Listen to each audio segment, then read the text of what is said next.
Good morning students. Welcome to this online lecture of business communication. अगर आप लोगों को ध्यान में होगा तो लास्ट लेक्चर हम लोग जो है we had discussed about non-verbal communication और फिर हमारा एक टॉपिक बच गया था उस चैप्टर के अंदर, that is chapter number 3 communication at workplace, जिसमें एक टॉपिक जो बच गया था दैट इज बिजनेस एटिकेट। ये बिजनेस एटिकेट क्या होता है और इसे कहाँ इस्तेमाल करना चाहिए या कहाँ इस्तेमाल किया जाता है, कौन कौन सी बातें हैं जो हमें ध्यान में रखनी चाहिए, उसी के ऊपर आज चर्चा करेंगे। बट इस चर्चा करने के साथ साथ मैं आपको एक बात जो मुझे जानकारी मिली है कि भाई नेक्स्ट वीक से 8 तारीख से आप लोगों की सेमेस्टर 1 की एग्जाम से स्टार्ट हो रही है, ऐसा सुनने में आया है। तो जाहिर बात है आपकी ये जो एग्जाम्स होगी उसमें जो भी जानकारी मिली है कि भाई 100 मार्क्स की एग्जाम है जिसमें 20 मार्क्स का प्रोजेक्ट दिया गया है और 80 मार्क्स के लिए आपकी एग्जाम्स होगी, ऑनलाइन एग्जाम्स कंडक्ट करेंगे। तो उसके बारे में बाद में बात करते हैं, पहले ये इतना सा टॉपिक है उसको खत्म कर लूं, आपको बाकी के बचे हुए चैप्टर्स का आइडिया दे दूं, then we will be discussing about those exam papers also. Business etiquette एकदम सिंपल तरीके से कहूं तो it refers to the manners और mannerism that is to be followed while you are doing your business. यानी कि बिजनेस करने के वक्त मुझे कौन कौन से मैनर्स फॉलो करने चाहिए, अच्छी बातों का ध्यान रखना चाहिए, that is known as business etiquette.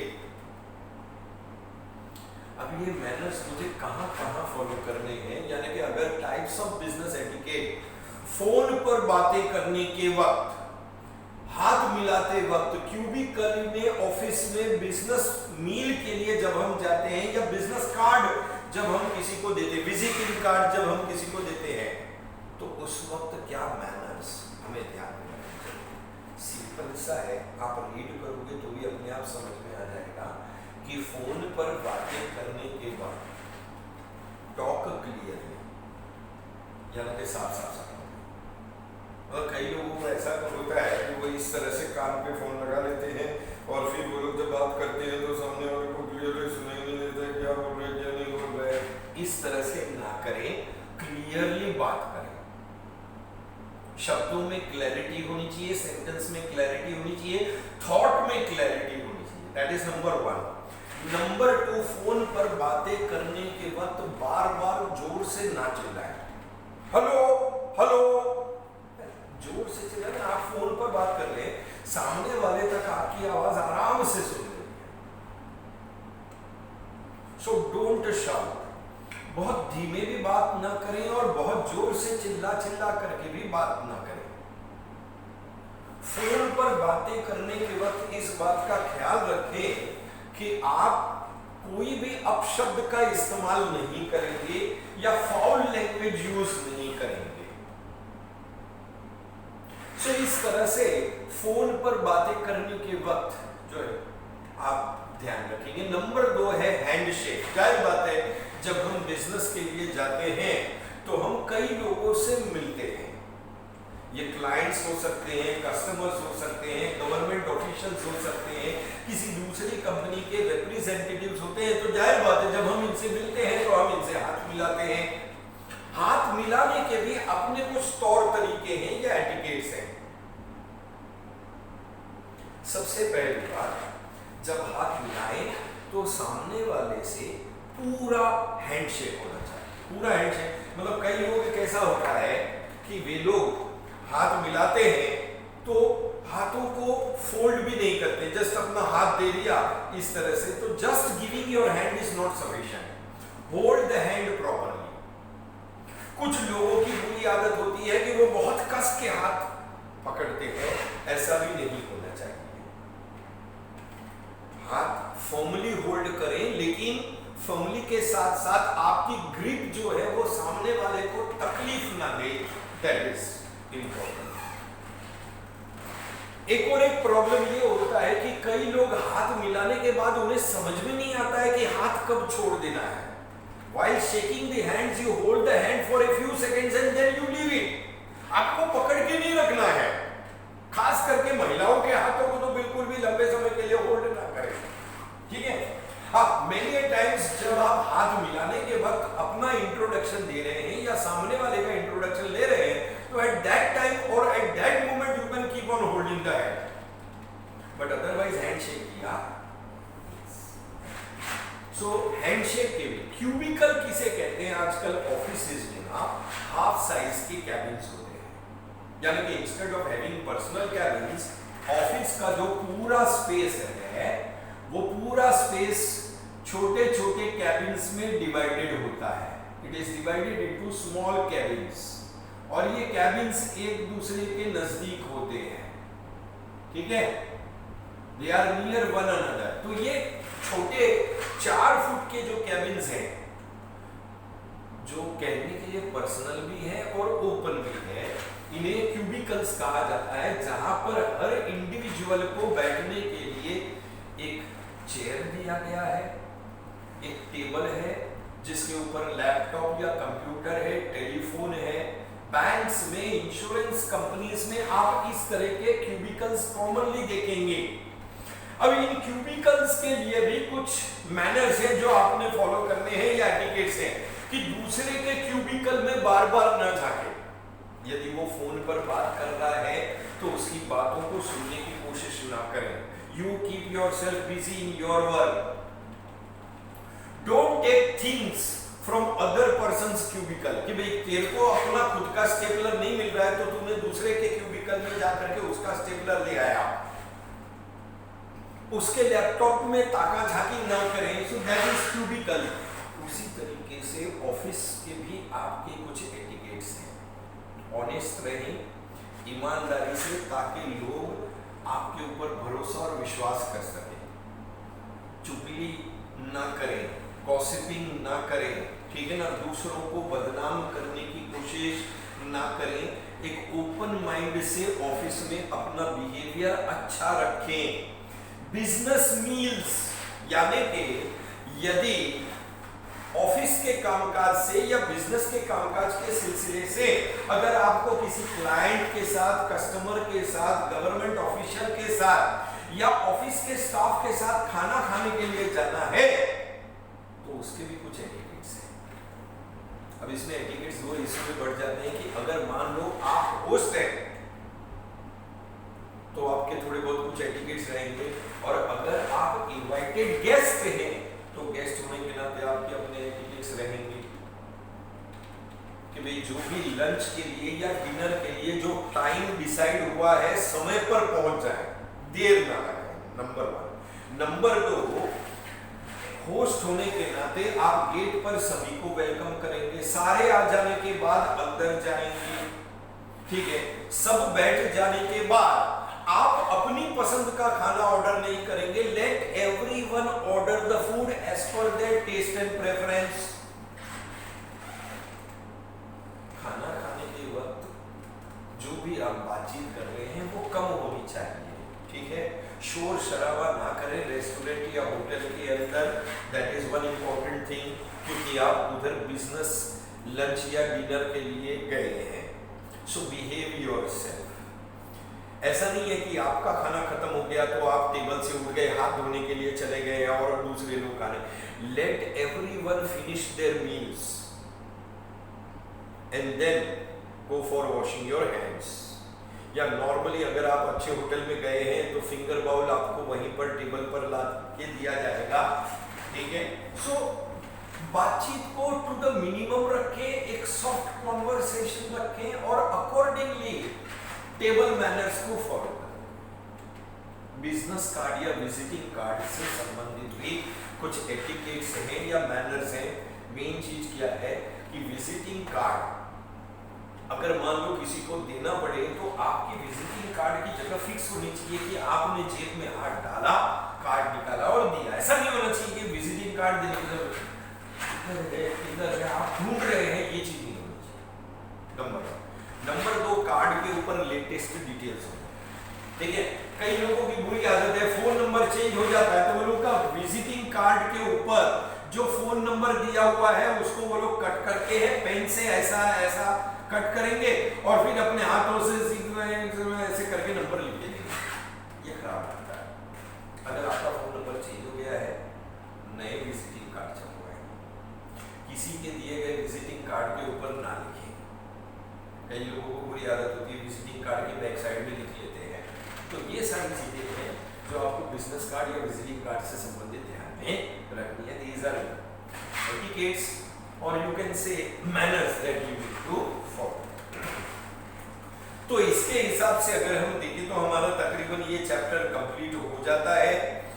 Chapter number 2 जैसा मैंने आपको बताया था, ये चैप्टर नंबर 2 के अंदर बेसिकली टेक्नोलॉजी अनेबल्ड कम्युनिकेशन है, इम्पैक्ट ऑफ टेक्नोलॉजी एनेबल्ड। इसके अंदर बेसिकली इंटरनेट क्या होता है ये आप जानते हैं, जरा सा एक मीनिंग रीड कर लेंगे। वेबसाइट्स क्या होती है ये भी आप जानते हैं। ईमेल इज इलेक्ट्रॉनिक मेल, ठीक है। इसके अलावा ब्लॉग्स हैं, ब्लॉग्स के अलावा यू हैव मूडल में आपको बता दूं ये इलेक्ट्रॉनिक लर्निंग डिवाइस होता है। जैसे आजकल ऑनलाइन क्लासेस वाले जो चला रहे हैं ना, तो उसमें इलेक्ट्रॉनिक लर्निंग डिवाइस का इस्तेमाल किया जाता है। मैं आपको एग्जांपल दे दूं, बहुत सारा, जैसे ये इंटरैक्टिव लर्निंग के लिए बायजूस जो है ना, ये मूडल के ऊपर ऑपरेट करता है। ये एक इलेक्ट्रॉनिक लर्निंग डिवाइस है जिसके अंदर बहुत सारे टूल्स हैं और इन टूल्स के माध्यम से बच्चों को सिखाया जा सकता है। And then there is social media. Social media में आप मुझसे ज्यादा नॉलेजेबल हैं क्योंकि इस सोशल मीडिया में फेसबुक, ट्विटर, व्हाट्सएप, क्या सिखाऊं मैं आपको इसके ऊपर, you just go through the meaning, बराबर है, और आपका काम हो जाएगा। अपार्ट फ्रॉम दैट, इसके अलावा मैं आपको बताऊं देयर इज वन चैप्टर, हमने इंट्रोडक्शन टू बिजनेस एथिक्स को कर लिया है। चैप्टर नंबर 5 जो है, in this chapter number 5 you will get barriers to communication. अब बैरियर्स टू कम्युनिकेशन क्यों?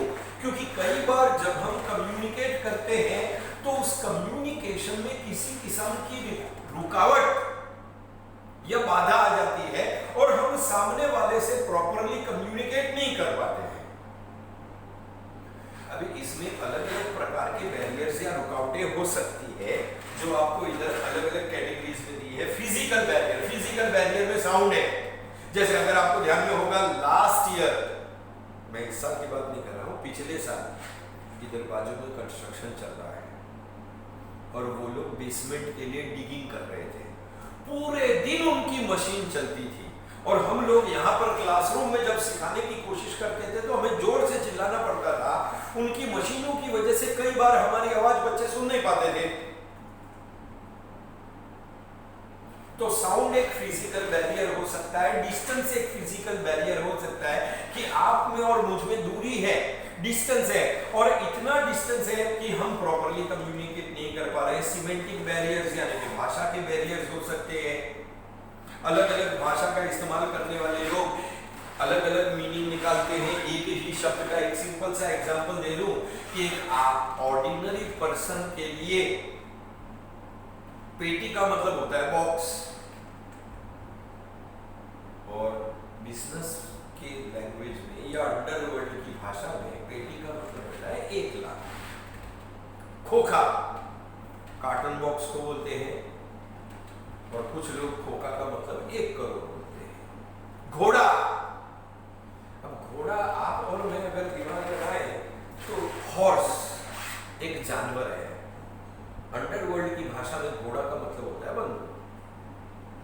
सो इस तरह से सिमेंटिक बैरियर्स है जहां पर अलग अलग भाषाओं में प्रॉब्लम्स होती है, अलग अलग शब्दों के अलग अलग मीनिंग निकलते हैं। So those are semantic barriers. तो इस तरह से फिर साइकोलॉजिकल बैरियर्स आते हैं, सोशियो कल्चरल बैरियर्स आते हैं। These are the barriers जिनकी वजह से कई बार कम्युनिकेशन प्रॉपरली नहीं हो पाता, कम्युनिकेशन के अंदर रुकावट आती है। और फाइनली इसमें कुछ स्टेप्स दिए गए हैं कि आप इन बैरियर्स को कैसे ओवरकम कर सकते हैं या दूर कर सकते हैं। बेसिकली ये चैप्टर हो जाने के बाद चैप्टर नंबर 6 लिसनिंग स्किल्स के ऊपर दिया हुआ है। अब ये लिसनिंग स्किल्स का भी मैं आपको आइडिया दे देता हूं कि भी कम्युनिकेशन सिर्फ बोलने से ही नहीं होता है, सुनने से भी होता है। यानी कि कम्युनिकेशन में स्पीकिंग जितना इंपॉर्टेंट है उतना ही इंपॉर्टेंट लिसनिंग भी है, because there is a sender and there is a receiver.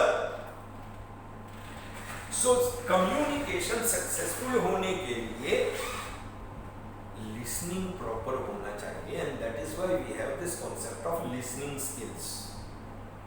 अब लिसनिंग स्किल्स में समस्या ये है कि सुनना ये एक नेचुरल प्रोसेस है और पैदाइशी हमें सुनने की आदत है। अनलेस एंड अनटिल हमारे कानों में किसी किस्म की समस्या या बीमारी ना हो, हम अपने आप सुन सकते हैं। हमें सुनने के लिए किसी प्रयास या कोशिश करने की आवश्यकता नहीं होती है, क्योंकि साउंड अपने आप हमारे कानों में जाता है। पानी पीने के लिए मुझे प्रयास करना पड़ेगा, क्योंकि ग्लास हाथों से उठाऊंगा और उसे मुंह से लगा करके जब मैं पीऊंगा और जब मैं निकलूंगा तब वो पानी जाएगा। To drink water I have to put efforts, to speak also I have to make efforts. Why? क्योंकि मुझे अपनी जबान हिलानी पड़ती है, अपना दिमाग लगाना पड़ता है क्या बोलूं। लेकिन सुनने के लिए कोई एफर्ट नहीं करना पड़ता, क्योंकि आवाज अपने आप कानों में जाती है, मुझे कोई प्रयास या कोशिश नहीं करना पड़ता। बट सिर्फ आवाज कानों में जाने से ही कम्युनिकेशन नहीं होता है। कानों से होते हुए वो आवाज हमारे दिमाग तक पहुंचती है, और दिमाग पर पहुंचने के बाद हम उसको एनालाइज करते हैं, समझने की कोशिश करते हैं, और जब हम समझेंगे तभी हम फीडबैक देंगे और कम्युनिकेशन प्रोसेस। इसलिए सुनना और सुनने के स्किल्स को डेवलप करना बहुत जरूरी है। अब इसमें समस्या या प्रॉब्लम क्या है? इसमें समस्या या प्रॉब्लम ये है कि बचपन में जब हम स्कूल जाते हैं तो टीचर हमें लिखना सिखाती है, टीचर हमें रीड करना यानी कि बोलना सिखाती है, लेकिन कोई टीचर हमें सुनना नहीं सिखाती है। और इसी वजह से सुनने के मामले में हम बहुत कमजोर होते हैं। जैसे कहा ना, आवाज तो जाती है लेकिन हम उसे अपने दिमाग तक पहुंच करके एनालाइज नहीं करते हैं, हम केयरलेस हो जाते हैं। Because throughout the day so many sounds are entering our ears. हम बहुत कम दिमाग इस्तेमाल करते हैं चीजों को एनालाइज करने, क्योंकि हमें लिखना सिखाया जाता है, हमें बोलना सिखाया जाता है, बट हमें सुनना नहीं सिखाया जाता। It is left to us, and that is why we must develop listening skills। क्यों? क्योंकि जितनी अच्छी तरीके से हम सुनेंगे, सुन करके उसे एनालाइज करेंगे, उतनी अच्छी तरीके से हम सीखेंगे। एक बात ध्यान में रखना, the learning process is very very closely related to listening. The more I listen, the better I listen, the more I learn. यानी कि जितना ज्यादा सुनूंगा, जितना अच्छे से सुनूंगा, उतना ही ज्यादा सीखूंगा। क्योंकि क्लासरूम में टीचर जब बोलता है, यदि मैं उसकी बातों को ध्यान से न सुनूं तो मैं कभी भी नहीं सीख पाऊंगा। ध्यान से सुनना ये जरूरी है। तो इन दिस पर्टिकुलर चैप्टर आपको उसी लिसनिंग स्किल्स के बारे में बताया गया है। एडवांटेजेस क्या है गुड लिसनिंग के। अच्छा, सुनने के वक्त क्या आपकी समस्याएं हो सकती है, ऑब्स्टैकल्स दिए गए हैं, और अच्छी लिसनिंग स्किल्स को डेवलप करना, क्योंकि अच्छे से सुनना बहुत जरूरी है। ठीक है। सो अच्छी लिसनिंग स्किल्स को डेवलप करने के लिए कुछ टिप्स दिए गए हैं, उन टिप्स को आप जरा सा देख लेंगे, ठीक है। So that is it. फिर इसके बाद में लेटर राइटिंग के ऊपर है, उसको शायद आपको प्रोजेक्ट में दिया गया होगा, आपको लेटर प्रिपेयर करने के लिए कहा गया होगा। ये there is some part as theory, और थियरी के अलावा एक्चुअल के लेटर्स हैं, ठीक है। देयर आर एक्चुअल लेटर्स, इसमें पर्सोनल कोरेस्पोंडेंस में जो लेटर्स हैं, जॉब एप्लीकेशन के लेटर्स वगैरह, तो दोज लेटर्स 12th स्टैंडर्ड में आपने किए ही हैं लेटर्स। उस लेटर्स में आपको केवल इतना ध्यान रखना है कि लेआउट प्रॉपर तरीके से, वैसे प्रोजेक्ट आपने शायद अगर सबमिट नहीं किया होगा तो लाइक ऊपर लेटर भेजने वाली कंपनी का नाम और एड्रेस आता है, उसके बाद में डेट है, रेफरेंस नंबर है, इनसाइड नेम एंड एड्रेस है, सैल्यूटेशन, सब्जेक्ट लाइन, और फिर बॉडी ऑफ द लेटर आता है, ठीक है। बॉडी ऑफ द लेटर के बाद में कॉम्प्लीमेंट्री क्लोज, और कॉम्प्लीमेंट्री क्लोज के नीचे सिग्नेचर। अगर पत्र के साथ कुछ भेज रहे हैं तो इस हिसाब से आपको लेटर प्रिपेयर करना रहेगा। वो लेटर्स के अलावा एक चीज जो कि आपको आपके एमसीक्यूज में आ सकती है, and that is your chapter number, just a minute, I tell you, that is chapter number 9। इसको थोड़ा अच्छी तरीके से कर लीजिएगा क्योंकि इसमें कुछ कमर्शियल टर्म्स हैं, यानी कि वो टर्म्स जिनका कॉमर्स में इस्तेमाल किया जाता है। ये टर्म्स बेहद सिंपल है, account, advertising, agent, annual report, इस तरह से। बुक कीपिंग किसे कहते हैं, ब्रेक इवन क्या होता है, बजट का मतलब क्या है, कैपिटल का मीनिंग क्या है, सबके मीनिंग दिए हैं बस। There are some commercial terms और उनके मीनिंग दिए हैं, जिनमें से ज्यादातर शब्द आप ऑलरेडी 11th और 12th में कर चुके हैं, तो उस टॉपिक को आप कर लीजिएगा। अब हम आते हैं अपनी आखिरी बात पर, या अपने आखिरी मुद्दे पर, कि आपकी जो एग्जाम होगी, that exam will be for 100 marks. अब जैसी जानकारी मिली है इसमें से 20 मार्क्स जो है, these 20 मार्क्स उसका प्रोजेक्ट दिया गया है, और बाकी का 80 मार्क्स जो है, that 80 marks is for your exams। इस 80 मार्क्स के लिए आपको 40 MCQs पूछे जाएंगे, 40 MCQs, 2 मार्क्स का एक MCQ। अब MCQ क्या होता है? अरे 11th और 12th में चूज द करेक्ट ऑल्टरनेटिव किया है ना, आपको एक स्टेटमेंट देंगे, जैसे मान लो MCQ नंबर 1, आपको एक स्टेटमेंट दिया है कि भाई suppose physical appearance of business letter includes करने के बाद में आपको 4 ऑप्शंस दिए जाएंगे, 4 डॉट्स के साथ। पेपर, टाइपिंग,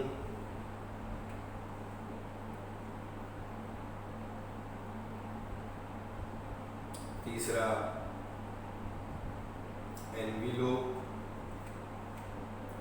चौथा ऑल ऑफ द अबव। ठीक है, इस तरह से आपको दिया है और उसमें आपको 4 ऑप्शंस दिए गए हैं। आपको 4 में से सही ऑप्शन के ऊपर क्लिक करना है।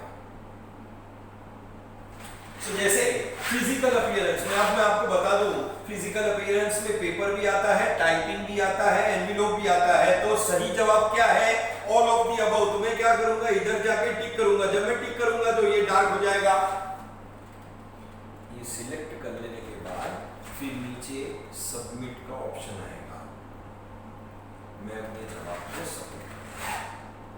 तो इस तरह से आपको एमसीक्यूज आएंगे, बराबर है। आपको इसमें भी ऑप्शन रहेगा that if you want to change, उसके पास में चेंज का ऑप्शन भी रहता है कि जैसे मान लो आपको ऐसा लगा कि आपने गलत जवाब चुन लिया है, आप अपने जवाब को चेंज करना चाहते हैं, तो सबमिट करने से पहले सबमिट कर दिया ना, फिर आप जवाब को चेंज नहीं कर सकते। तो सोच समझ करके केयरफुली रीड करें, अपने ऑप्शन को सिलेक्ट करें, सिलेक्ट करने के बाद एक बार वापस से रीड करें, और फिर जब आपको तसल्ली हो कि आपका जवाब सही है तब सबमिट। तो इस तरह से आपकी एमसीक्यू की एग्जाम्स रहेगी। वैसे इस सेमेस्टर में तो हम लोग फिजिकली बिल्कुल भी नहीं मिल पाए, बट व्हाटएवर द केस में भी लाइक आपकी एग्जाम हो जाने के बाद जब अगला सेमेस्टर होगा तब तक ऐसा मान के चलते हैं कि हमारे प्रधानमंत्री ने बोला है कि कुछ ही हफ्तों में यानी कि 2 से 3 हफ्तों में वैक्सीन आ जाएगी, तो हो सकता है कि जनवरी में कॉलेजेस वगैरह शुरू हो जाए। जनवरी में कॉलेजेस में start physically. Let's hope for the best. कुछ बोल नहीं सकते हैं बिकॉज नोबडी नोस केसेस की क्या सिचुएशन है, बट तब तक के लिए आपको सबसे पहले तो आपकी एग्जाम के लिए बेस्ट ऑफ लक, और दूसरी बात stay home and stay safe. टीका आने तक अपने आप को टिकाए रखें, यानी कि वैक्सीन आने तक अपने आप को सुरक्षित रखें, ठीक है। So that is what is. अगले सेमेस्टर में अगर जरूरत पड़ी तो आपके एग्जाम के पहले शेट्टी सर अगर कोई लेक्चर रखते हैं तो will discuss on that. Otherwise मैंने आपको सिलेबस का आइडिया दे ही दिया है, कुछ एक चैप्टर्स वगैरह हर एक चीज का चैप्टर के एंड में ऑब्जेक्टिव्स दिया, उनको अच्छी तरीके से प्रिपेयर कर ले और जैसा आपको बताया है उस हिसाब से अपनी एग्जाम को सॉल्व करें। तब तक के लिए गुड बाय।